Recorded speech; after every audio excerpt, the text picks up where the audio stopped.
Assalamu alaikum. Today we are going to talk about something very important and what many people wonder. Why do some Muslims not celebrate birthdays?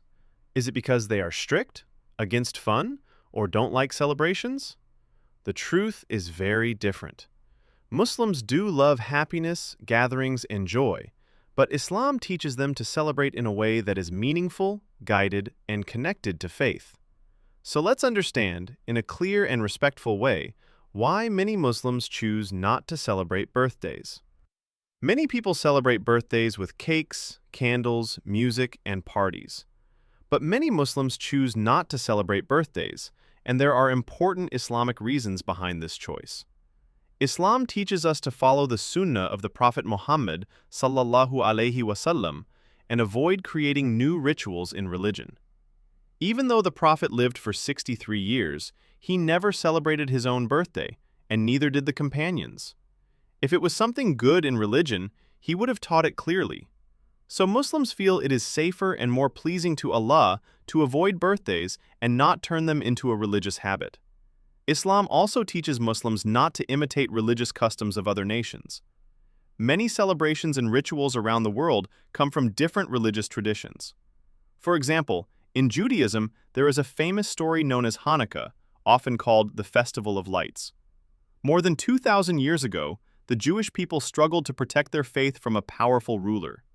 After they finally regained their holy temple, they wanted to light the sacred menorah lamp, but they had only a tiny amount of pure oil, enough for one day only.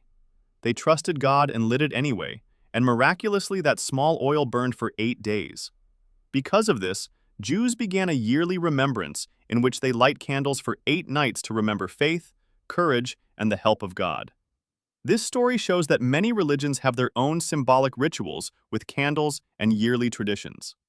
Islam, however, guides Muslims to keep their religious identity pure and based only on what Allah allowed.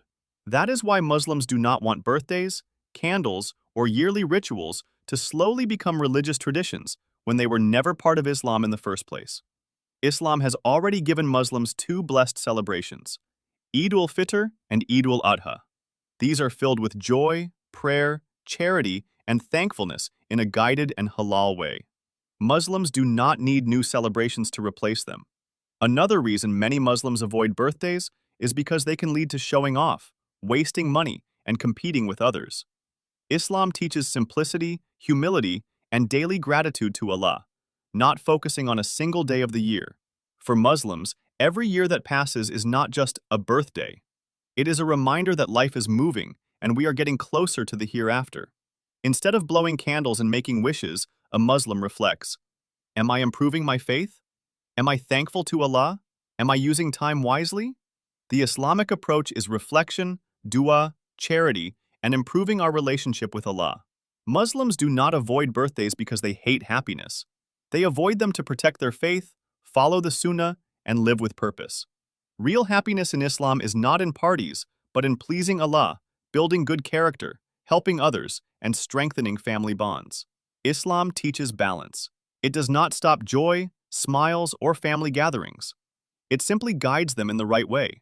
So when Muslims say they do not celebrate birthdays, it is not negativity. It is a conscious choice to stay close to the teachings of Islam. In simple words, Muslims avoid birthday celebrations because they love Islam, respect the Sunnah, want to protect their identity, and want every moment of life to be for the sake of Allah alone.